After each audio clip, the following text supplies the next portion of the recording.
성도 여러분 안녕하십니까? 안녕하세요. 먼저 에덴병원 교회로 보내주신 하나님께 감사드립니다. 그리고 이렇게 너무나도 좋으신 담임 목사님과 또 원장님 그리고 직원분들과 교우분들과 함께 사역할 수 있게 된 것에 감사드립니다. 아멘. 아직 2주밖에 되지 않았음에도 불구하고 참 좋은 곳이라는 생각이 많이 들고 신하고 있습니다. 이곳에 오기 전 별내교회에서 4년을 봉사하였고 그 전에는 그러니까 서정환 앞에 채용이 된 후에는 삼육대학교에서 3년을 있었습니다. 이 모든 것을 이끌어주신 분이 하나님이시라고 다시 한번 고백합니다.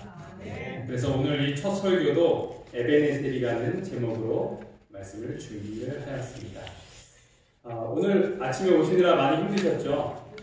그런데 너무나도 아름다워서 제가 사진을 찍지 아니할 수 없었습니다. 잘 찍었죠? 네. 제가 이렇게 감성적인 사람이 아닌데요. 오늘은 그 감성으로 충만할 수밖에 없는 안식일이었던 것 같습니다. 이렇게 아름다운 광경은 처음 보는 것 같아요. 이 사택에서 나오자마자도 엄청난 그 아름다운 모습들을 볼 수 있어서 너무나도 감사한 하루였던 것 같습니다.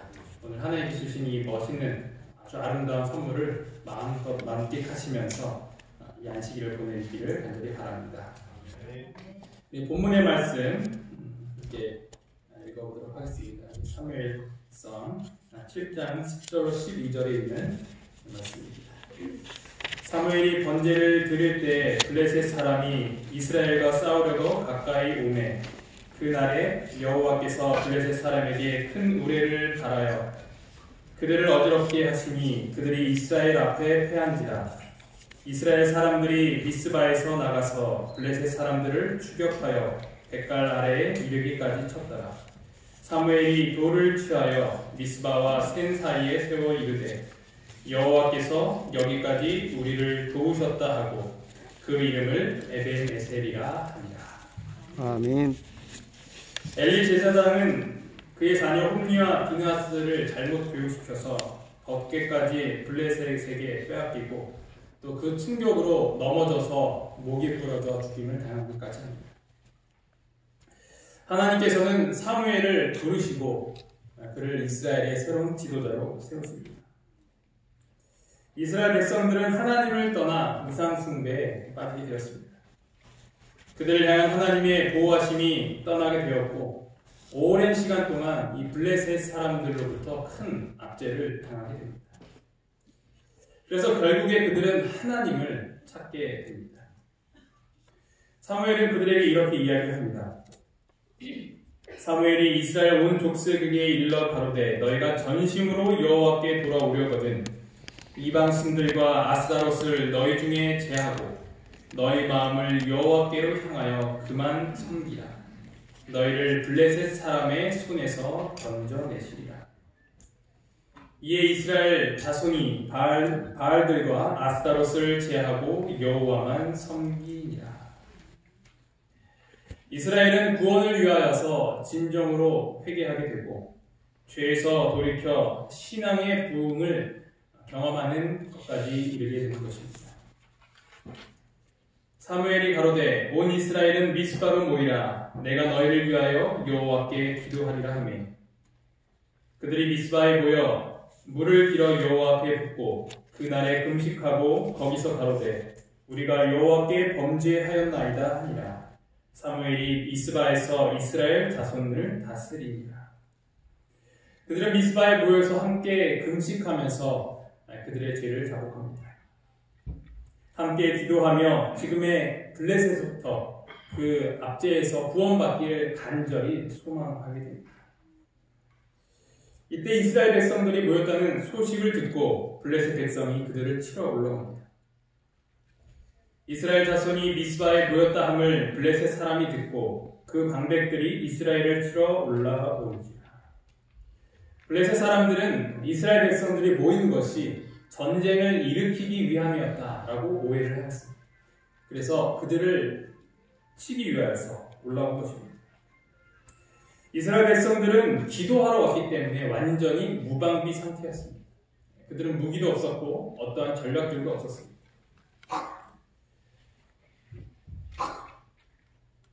이스라엘 자손이 듣고 블레셋 사람을 두려워하여 사무엘에게 이르되 이스라엘 자손이 미스바에 듣고 사무엘에게 이르되 당신은 우리를 위하여 우리 하나님 여호와께 쉬지 말고 부르짖어 우리를 블레셋 사람의 손에서 구원하시게 하소서. 이 순간에 백성들이 할 수 있었던 유일한 일은 무엇이었냐면 바로 하나님께 부르짖는 것이었습니다. 사무엘은 백성들의 요구에 따라 번제를 드리고 여호와께 부르짖었고 하나님께 기도하게 됩니다.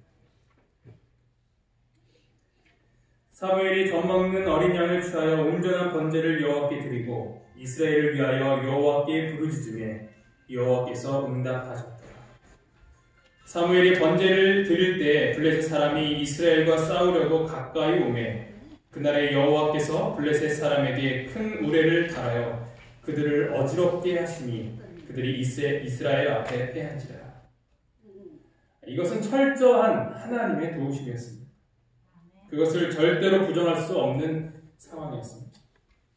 완전히 무방비 상태에 있었던 그들을 하나님께서는 하나님의 유일한 힘으로 그들을 구원해 주신 것이었습니다.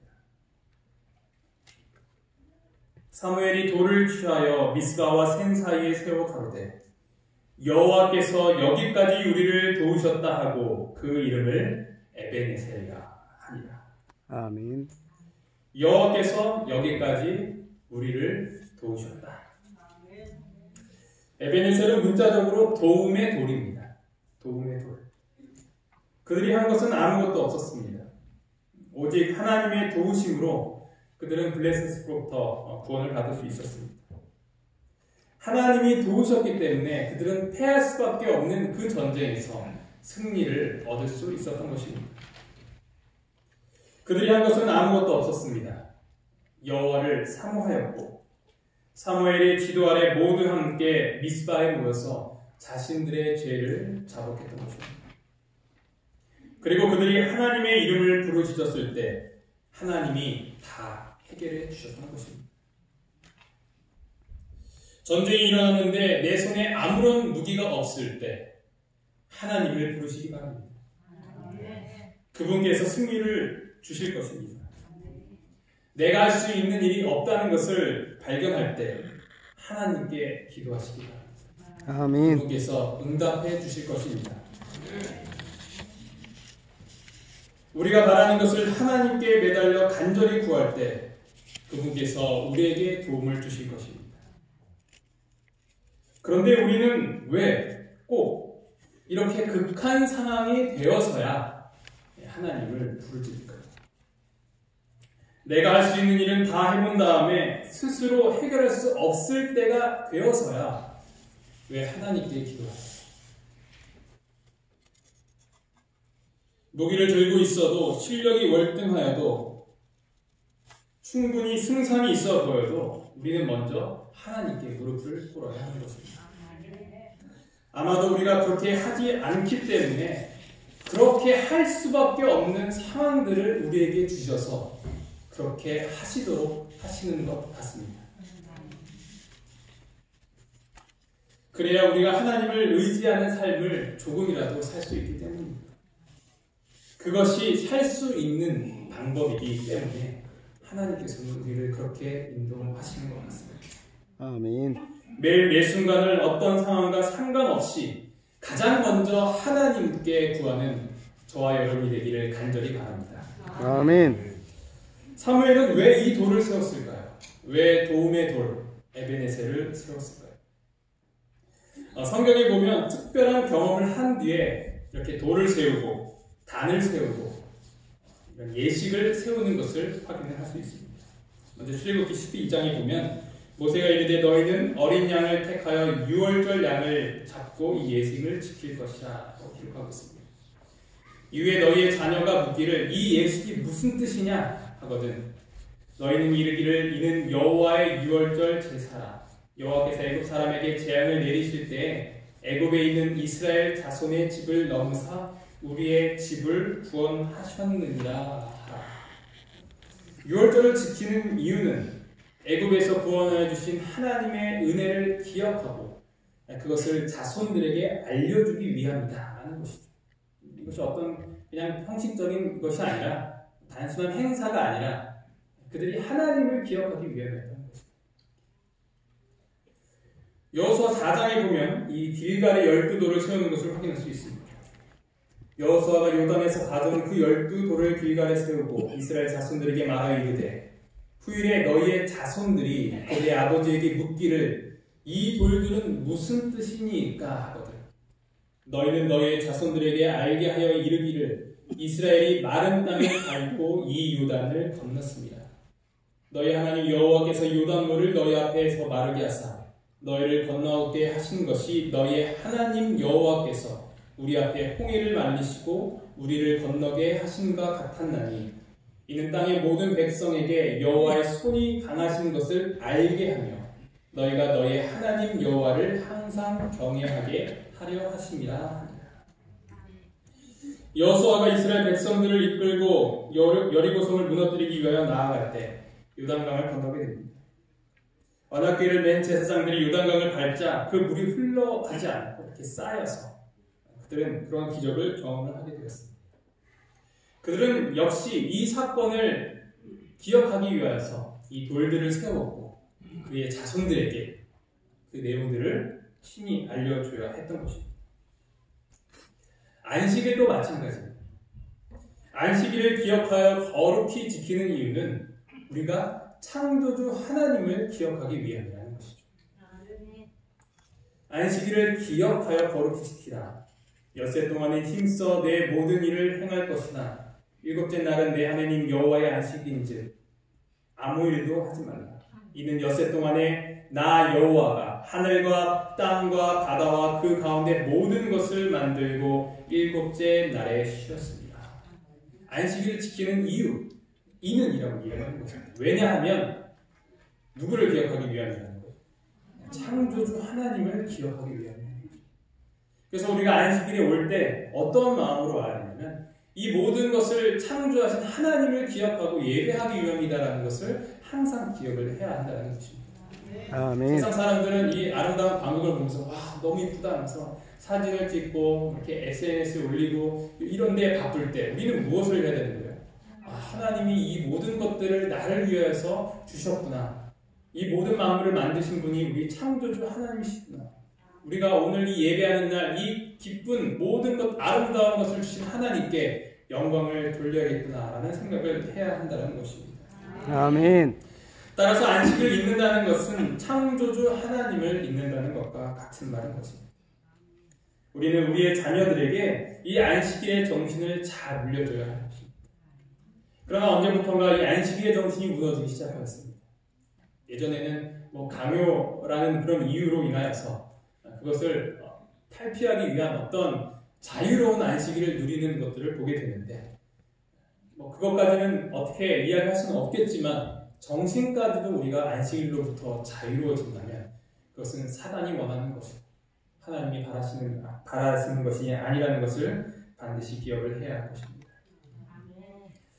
따라서 사무엘이 돌을 세웠던 이유는 하나님께서 우리를 도우셔서 구원하신 그 놀라운 구원의 이야기들을 잊지 말고 기억하자라는 것이었습니다. 그리고 그것을 기억하며 하나님이 강하신 분이라는 것을 잊지 않고 그분을 평생토록 영원히 경외하기 위함이었습니다. 우리의 삶 속에서도 이 도움의 돌을 세워야 하는 것입니다. 하나님이 우리에게 행하신 놀라운 그 일들을 잊지 말아야 하는 것입니다. 매 순간 기억하며 항상 감사의 마음을 품고 살아야 하는 것입니다. 그리고 또한 그것을 누구에게 알려줘야 되냐면 우리 후손들에게 알려줘야 되는 것입니다. 어떻게 나의 삶 가운데서 하나님이 나를 도우셨고 또 어떠한 방법으로 우리를 승리로 이끄셨는지에 대한 내용들을 알려줘야 되는 것이 우리의 의무라는 것입니다. 누가복음 17장에 보면 이 10명의 문둥병자 이야기가 나옵니다.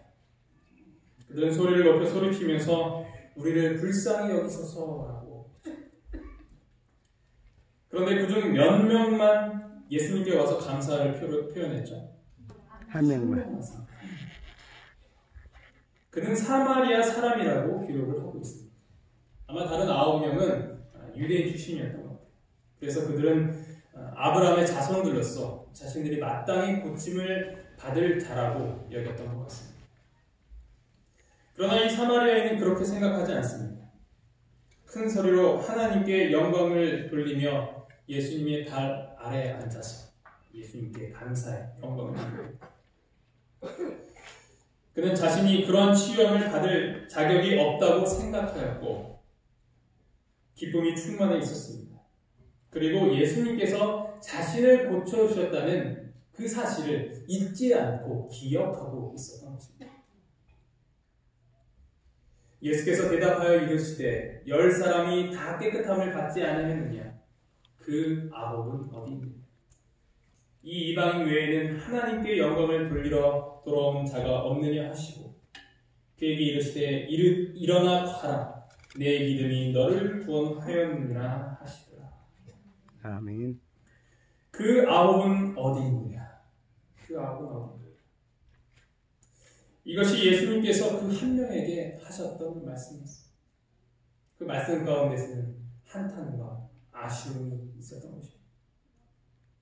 우리도 이런 배은망덕한 9명의 문둥병자와 같지는 않은지 다시 한번 이 안식일을 통해서 우리의 삶을 되돌아봐야 할 것입니다. 시대의 소망에 있는 말씀 함께 읽어보도록 하겠습니다. 얼마나 시작. 얼마나 많은 사람들이 아직도 이와 똑같은 일을 행하고 있는가.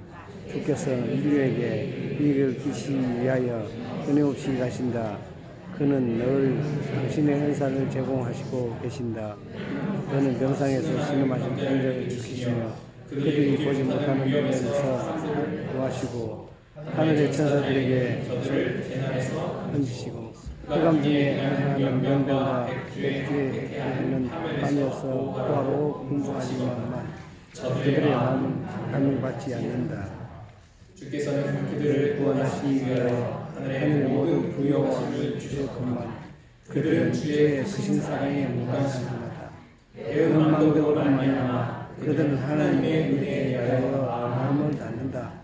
그들 사막의 떨린 나무 같아서 좋은 일에 모든 것을 알지 못하고 광야 건조한 곳 사람이 거하지 않는 땅에 거한다. 우리는 이 고침을 받은 10 문둥병자 중 누구입니까? 한 문둥병자입니까? 9 문둥병자입니까? 예수님을 기억한 자입니까? 아니면 잊어버리십니까? 우리 모두는 반드시 하나님의 은혜를 잊지 않고 그 하나님의 사랑을 기억하는 자가 되어야 할 것입니다. 아멘. 하나님의 모든 선물을 우리 기억에 생생하게 보존하는 것은 우리 자신에게 유익이 됩니다. 이리하여 믿음은 요구하고 받는 일에 더욱 강해집니다. 하나님의 은혜에 응답하는 사람은 물된 정원과 같다. 그의 치료는 급속할 것이며 그의 빛이 흑암 중에서 발하여 주의 영광이 그에게서 나타날 것이다. 그러므로 우리는 주의 자비와 그 많은 긍휼하심을 기억하도록 하자. 아멘. 기억하는 것이 누구에게 유익이 된다고요? 우리에게 유익이 됩니다. 그래서 하나님은 에베네셀, 도움의 돌을 세우라는 것입니다. 하나님이 그거 세우면은 몇 개 많이 세웠으니까 뿌듯해하시면서 그럴 분이신가요? 아니다. 그 모든 그 일들은 결국 우리를 위함이라는 것입니다. 자신이 구원받았다는 것을 기억하였던 그 문둥병자, 한 명의 문둥병자에게 예수님께서 뭐라고 말씀하셨어요? 너의 믿음이 너를 구원하였다. 그것이 믿음이라는 겁니다. 기억을 하고 잊지 않는 것이 믿음이라는 것이죠. 이스라엘 백성처럼 증거의 돌비를 세워서 하나님께서 우리를 위해 행하신 그 귀한 이야기를 그 돌에 새기자. 그리하여 주께서 우리의 생애에서 우리를 대우하신 일들을 돌아보고 감사함으로 충만한 마음으로 여호와께서 내게 주신 모든 은혜를 무엇으로 보답할꼬? 내가 구원의 잔을 들고 여호와의 이름을 부르며 여호와의 모든 백성 앞에서 나의 선을 여호와께 갚으리로다고 말하자. 이것이 오늘의 설교의 중요한 내용인 것입니다. 도움의 돌을 세워야 하는 것입니다. 에덴 병학교의 모든 성도님 여러분, 우리가 있는 이 자리에서 도움의 돌을 세우시기 바랍니다. 아멘. 하나님께서 우리 평생에 함께 하셨던 그 모든 순간순간들을 잊지 않고 기억하기를 간절히 바랍니다. 아멘. 우리가 어렵고 힘들거나 유혹에 빠지려고 할 때, 하나님의 사랑을 의심하려는 시험에 넘어지려고 할 때, 우리가 세웠던 그 도움의 돌들 하나하나를 기억할 때 하나님께서 우리에게 믿음의 유익을 허락하실 것이라는 그 사실을 기억하는 우리 모두가 되기를 간절히 바랍니다. 아멘. 그러면 도움의 돌을 세우기 위해서 하나님께서 우리의 삶 가운데서 이뤄놓으신 그 수많은 은혜들을 기억하고 잊지 않기 위해서 어떤 일을 해야 할까요? 여러 가지가 있겠지만 오늘은 딱 두 가지만 말씀드리도록 하겠습니다. 첫 번째는 간증입니다. 간증. 도움의 돌을 세우는 방법은 간증하기입니다. 내가 경험한 간증은 유명한 자의 설교보다 때로는 더 큰 힘과 유익을 줄 때가 많이 있습니다. 그리고 내가 말하기 위해서는 이 상대방에게 잘 정리해야 되는 것이죠. 그러면 어떤 순간에 내가 위험이 있었고 또 하나님이 어떻게 나와 함께 하셨고 그 일들이 어떤 결과를 이뤘으며 내가 앞으로 어떤 삶을 살지에 대한 내용들을 다시 한번 되새기는 일을 하게 되는 것입니다. 그리고 그것을 통해서 다른 사람들에게 감동을 주게 되는 것이죠. 우리 후손들에게 이야기들을 전해주는 것입니다. 이것은 꼭 안교 때나 예배 때나 대중 앞에서만 말하는 것을 이야기하는 것이 아닙니다.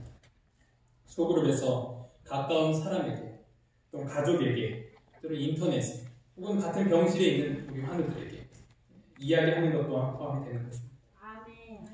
혼자 갖고 있으면 안 돼요. 혼자 갖고 있는 것이 아니에요. 말해야 됩니다. 하나님께서 나에게 이런 은혜를 주셨다. 오늘 하나님의 사랑을 경험했다. 이렇게 이야기하고 다니는 것입니다. 그것이 무엇이냐? 바로 우리의 삶 가운데서 도움의 돌을 세우는 것입니다. 아멘. 두 번째로는 기도 노트를 쓰는 것입니다. 기도 노트. 우리에게 기도 응답이 안 되는 것보다 응답된 그 기도를 기억하지 못할 때가 더 많아요. 이해하십니까? 생각해 보시기 바랍니다. 만약 누가 이렇게 돈이 필요하다고 이렇게 매일 와서 이렇게 요구하는 거야. 나 돈 좀 빌려주세요. 돈 좀 주세요라고. 알았어 하다가 이렇게 열심히 이 사람을 너무 가볍게 생각해서 내가 이렇게 월급을 조금씩 떼가지고 이렇게 모아놨어. 그래서 적당한 때 이 사람에게 돈을 주려고 봉투에다 돈을 넣고 거기에 편지를 쓰는 거야. 내가 너를 위해서 이렇게 돈을 준비했으니 좋은 곳에 써라. 그래서 책상 위에 따로 올렸어. 근데 이 사람이 그 돈을 본 순간 어떻게 했을까요? 너무 기쁜 것이죠. 그렇게 필요했던 돈이 생기게 된 거죠. 그래서 이 편지 봉투를 열자마자 그 안에 있던 편지는 쏙 뺏어버리고 돈만 갖고 가는 거죠. 얼마나 배신감을 느끼겠습니까? 죽고 싶겠어요 또. 근데 하나님 주시더라고요. 그것이 우리 하나님이십니다. 우리도 이와 같지는 않은가 한번 되돌아봐야 될 것입니다. 필요할 때만 하나님을 찾고 기도를 들어주시면 감사하지도 않고 기억하지도 않고 심지어는 내가 그런 기도를 했던가 안 했던가 아예 그 생각 자체를 모르는 그런 우리의 모습이 있지는 않은가 생각을 해봐야 될 것입니다. 그래서 이러한 것들을 바로잡아주는 것이 무엇이냐면 기도 노트라는 거예요. 기도 노트는 양식이 대동소이하기 때문에 시중에 나와 있는 기도 노트를 사시거나 직접 만들어서 이렇게 하셔도 됩니다. 기도 시작한 날짜와 그리고 기도 제목, 그리고 기도 응답을 받은 날짜와 그 기도 응답이 어떻게 이루어졌는가를 쓰시면 돼요. 이렇게 기도 노트를 쓰게 되면서 발견한 사실이 있습니다. 무엇이냐면 기도 노트를 쓰면 기도 응답이 더 잘 될까요? 기도 응답이 더 잘 될까요? 예. 그렇지는 않더라고요. 기도 노트를 쓴다고 기도 응답이 더 잘 되거나 그러진 않습니다. 기도 노트에 뭐 힘이 있는 건 아니에요. 기도 노트를 쓰든지 안 쓰든지 하나님은 항상 어떻게 하세요? 응답을 해주세요. 그것은 변함이 없습니다. 그럼 무엇일까? 왜 쓰는 것일까? 네, 맞습니다. 응답받은 기도들을 잊지 않기 위함입니다. 적어놓고 매일 기도하면 잊어버릴 수가 없어요. 내가 지금 이 기도를 하고 있구나. 그때 내가 이런 기도를 했었구나. 기도노트 이렇게 쓰면서 기억을 하는 것입니다. 응답이 늦어지면 될 때까지 기도하기 때문에 응답이 되는 순간 하나님께서 들어주셨다는 것을 기억을 하게 되는 것이죠. 우리가 주님께 기도드릴 때 내가 기도하는 것을 잊지 말고 또 응답한 것을 기억하며 하나님께 항상 감사를 드릴 수 있는 저와 여러분이 되기를 간절히 바랍니다. 아멘. 저도 지금까지 이 자리까지 인도해 주신 것이 바로 하나님의 도우심이라는 것을 다시 한번 고백을 하면서 지난 또 하나님의 세우셨던 그 도움의 도를 함께 나누려고 합니다. 저는 초등학교와 중학교를 삼육에서 교육을 받았지만 큰 뜻을 품고 일반 고등학교는 다른 이 새벽날이라는 전원학교에 들어가게 되었습니다. 그곳에서는 기숙사 생활을 하였는데요. 선교사 양성을 가장 큰 목적으로 삼고 또 일반 중고등학교에서는 경험할 수 없는 것들을 많이 배움으로 너무나도 좋은 시간들을 보내었습니다. 그러나 역시 이 대학 진학이라는 걸림돌 앞에서 이 정규 과목을 공부할 수밖에 없는 현실에 부딪히게 되었습니다. 검정고시와 수능을 급하게 공부하게 되었습니다. 목표는 1년 일찍 이제 대학교에 들어가는 것이었습니다. 중등과정 2년이고 고등학교 과정 2년이었기 때문에 그렇게 했어야 했습니다. 이 고등학교 검정고시는 고등학교 1학년 수준 정도의 이제 그 내용이었기 때문에 쉽게 합격을 할 수 있었는데 그렇지만 이 수능이 문제였어요. 남들 이 3년 동안 내내 공부해서 이제 하는 것인데 그것을 1년 6개월 정도 만에 해야 되는 것이기 때문이었습니다. 여러 가지 또 이렇게 선교 훈련도 있고 또 실제로 선교도 가고 또 여러 가지 특별 활동들 때문에 그것을 제외하면 실제로 이렇게 공부할 수 있는 시간들은 많지 않았습니다. 또한 선생님들이 턱없이 부족하였습니다. 참교육을 꿈꾸며 오셨지만 재정 상황 때문에 그나마 있던 분들도 어쩔 수 없이 또 그만을 두시는 그런 것들을 경험하게 되었습니다. 이런 때 대안을 찾게 되었는데 그것이 무엇이냐면 바로 EBS 교육 방송이었습니다. 내로라는 최고의 강사들이 정해진 시간만 되면 이렇게 방송을 해줬기 때문에 어려움 가운데 있었던 저에게는 그런 것들이 참으로 큰 도움이 되었습니다. 웬만한 방송들은 다 비디오로 이렇게 예약 녹화를 해서 지금은 이렇게 동영상을 틀잖아요. 그때는 이제 비디오로 이렇게 아시죠? 요만한 비디오에서 넣고 이렇게 했었던 그래서 그걸 이렇게 틈틈이 공부를 했습니다. 정부에서 사교육비를 줄이기 위한 대책으로 EBS 교육방송에 매달 투자를 이렇게 많이 했기 때문에 내용이 참 좋았습니다. 매달 모의고사를 치르는데 정말 충격의 시간들이었습니다. 떨리는 마음으로 채점을 하게 되면 도저히 납득할 수 없는 점수가 나옵니다. 참으로 부끄러운 이야기지만 그때 당시 400점 만점 한 280점 정도 이렇게 꾸준히 그 성적을 유지했습니다. 어쩜 그렇게 성실하게 그 점수를 유지했는지. 그때 당시 36대 영문학과나 경영학교를 가려면 최소 320점을 맞아야 안정적으로 들어갔던 때였습니다. 정말 열심히 공부해도 희한하게 점수가 안 올랐어요. 잘 아시겠지만 수능 점수 올리는 게 힘들잖아요. 5점, 10점 올리기 위해서 재수, 삼수하고 그랬습니다. 전국 대학교와 학과가 나와 있는 이 커다란 안내문이 이렇게 있었어요. 지금은 있는지 모르겠지만 이걸 딱 펼치면 우리나라에 이렇게 많은 대학과 학과가 있구나 라는 것을 보게 되면서 내가 갈 수 있는 대학은 참 없구나 하는 것을 발견을 하게 됩니다. 하지만 더 슬픈 것은 내가 앞으로 무엇을 해야 할지 그때까지도 찾지 못했다는 것이죠. 내가 왜 공부를 해야 하며 무엇을 목표로 삼아야 하는가를 결정하지 못했기 때문에 더욱더 슬펐고 또 그마저도 점수가 되지 않아 미래가 불투명한 상황이었습니다. 그러던 중 목사님께서 지나가시다가 뜬금없이 갑자기 말씀하셨어요. 동우가 너 신학 공부하자. 그리고 금세 가버리셨어요. 신학? 그것은 목사님 되는 문제. 어렸을 때부터 교회에 나가고 하나님의 말씀을 듣는 것을 참 좋아했지만 제가 목사님이 될 거라는 생각은 조금도 생각을 해본 적이 없습니다. 그러면서 함께 스치는 생각은 혹시 이것이 하나님의 부르심인가 하는 것이었어요. 그 말씀이 제 귓가에서 떠나지 않더라고요. 이것이 하나님의 음성인가? 하나님께서 나에게 원하시는 길이 이 길인가?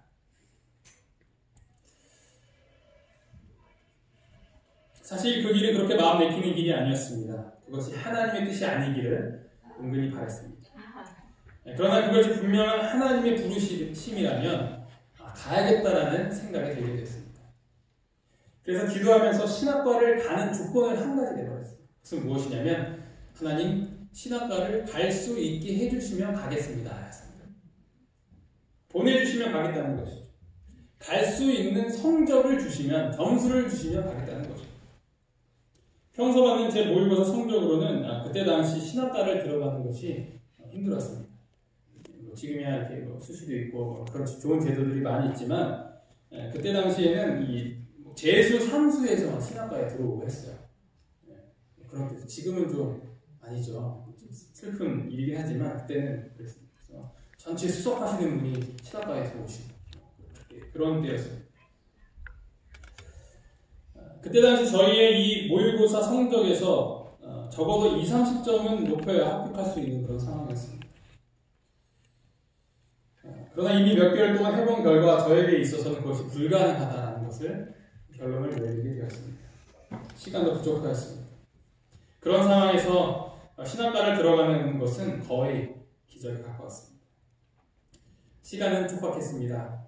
최선을 다했지만 제가 해결할 수 없었습니다.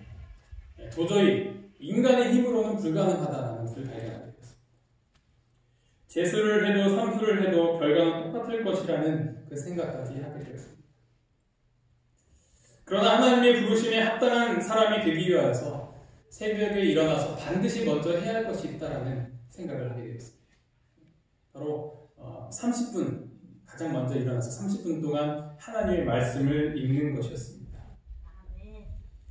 수능을 준비하는 사람에게 있어서 30분이라는 시간은 엄청난 큰 시간입니다. 분 단위로 쪼개서 공부하고 또 이 식사 시간에는 영어 단어 이렇게 들고 다니면서 외우고 시간이 없는 그 상황 가운데서 가장 먼저 우선순위를 하나님의 말씀으로 두었습니다. 드디어 수능날이 되었습니다. 오랫동안 기도하며 공부한 결과를 받게 되었습니다. 어떻게 되었을까요? 합격했을까요? 떨어졌을까요? 네, 떨어졌어요. 합격했으니 제가 이 자리에 있겠죠. 2001년 수능을 지어가시는 분이 있을지 모르겠습니다. 굉장한 수능이었습니다. 최초로 수능 만점자가 엄청나게 나왔던 때였어요. 무려 66명이나 나왔던 때. 그 전에는 한 명 나오면 인터뷰하잖아요. 한 명 나와서 수능 만점 받았어요. 저는 학원도 안 다니고 교과서에 충실한 그런 했습니다. 항상 그 멘트가 나오는 때였습니다. 수능 평균 점수도 증가했고 또한 학생들의 혼란도 증가했습니다. 수능이 쉽게 나오면 누가 유리하고 누가 불리한가요? 공부 잘하는 사람이 불리해요. 그렇죠? 왜냐하면 이제 평준화가 되기 때문에. 하지만 저같이 공부 못하는 사람들에게 유리합니다. 왜냐하면 어느 정도 평준화가 되기 때문입니다. 그 혜택을 아주 제대로 본 사람이 저였습니다. 그리고 제가 강했던 과목은 어렵게 나와요. 제가 어려워했던 과목은 굉장히 쉽게 나왔어요. 하지만 가장 결정적이었던 것은 이 수능 문제의 대부분이 어디서 나왔을까요? EBS에서 나왔어요. 이거 내가 봤던 문제네? 이것도 봤던 문제냐 하면서 그렇게 나왔습니다. 교과서에 집중하지만 쉽지만 기본적인 문제들. 저는 그거밖에 없어서 그것만 공부했는데 그곳에서 문제를 그렇게 많이 나왔던 거죠. 점수가 얼마 나왔을까요? 348점 나왔어요. 와. 제 자랑이 아니고요. 하나님의 은혜임을 다시 한번 고백합니다. 모의고사 평균 점수보다 무려 60점이나 더 받았던 거죠. 신학과에 합격할 수 있는 아주 충분한 조건이었습니다. 다른 분들도 많이 나왔어요. 많이 높아졌기 때문에 제 자랑이 아님을 다시 한번 겸손하게 말씀드립니다. 하나님이 이렇게 드라마틱한 상황을 만드셔서 기도 응답을 해주시는지 그분은 참으로 신실한 분이시라는 것을 우리 모두 앞에서 다시 한번 고백합니다. 그래서 하나님의 도우심으로 말미암아 여기까지 이 에덴 병영교회까지 올 수 있게 되었습니다. 아멘. 에베네셀 도움의 돌 여호와께서 여기까지 우리를 도우셨다. 그 은혜를 항상 기억하고 살고 있기에 평생을 도움 주신 분께 충성을 다하며 살고 있습니다. 아멘. 우리를 여기까지 도우신 분은 여호와 하나님이십니다. 오늘 다시 기억하는 마음으로 오늘 우리의 각자의 자리에서 우리 개인의 도움의 돌을 세우시는 이 안식일이 되기를 간절히 바라면서 말씀을 마치도록 하겠습니다. 아멘. 나의 갈 길 따라도 예수 인도하시니 내 주 안에 있는 긍휼 어찌 의심하리요. 믿음으로 사는 자는 하늘 위로 받겠네. 무슨 일을 만나든지 만사형통하리라. 무슨 일을 만나든지 만사형통하리라. 나의 갈 길 따라도록 예수 인도하시니 모든 시련 당할 때에 족한 은혜 주시네. 나는 심히 피곤하고 영혼 매우 가라되 나의 앞에 반석에서 샘물 나게 하시네. 나의 앞에 반석에서 샘물 나게 하시네. 나의 갈 길 따라도록 예수 인도하시니 그의 사랑 어찌 큰지 말로 할 수 없도다. 성령 강화 받은 영혼 하늘나라 갈 때에 영영토록 찬송제로 예수 인도하셨네. 영영토록 찬송제로 예수 인도하셨네. 하늘에 계신 하나님 아버지, 오늘 저희가 이곳에 모여서 주님께서 세워주신 그 도움의 돌을 기억할 수 있음에 감사드립니다. 아멘. 아버지, 저희가 9명의 문둥병자와 같은 하나님의 은혜를 잊어버리는 자들이 되지 않게 하여 주시고 매 순간마다 주님의 도움의 돌을 기억하며 에베네셀을 기억하며 예수님 앞에 무릎 꿇고 영광을 돌릴 수 있는 저희 모두가 될 수 있도록 인도하여 주시옵소서. 아멘. 주님, 이곳에 주님의 도우심이 간절하게 필요하는 모든 성도들이 이 자리에 있습니다. 아버지, 저희들이 도움을 요청할 때, 주님께 부르짖을 때 주님께서 그 기도를 잊지 말고 들어주시옵고 저희도 그 기도를 드릴 때마다 항상 하나님의 은혜에 감사하는 저희 모두가 될 수 있도록 인도하여 주시옵소서. 아멘. 이 모든 말씀 예수 그리스도 이름으로 간절히 기도합니다. 아멘.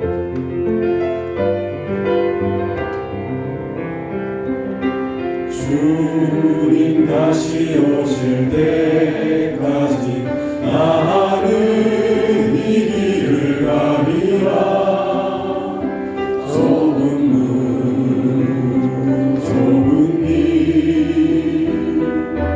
나의 십자가 지고 나의 가는 이 길 끝에서 나는 주님을 보리라.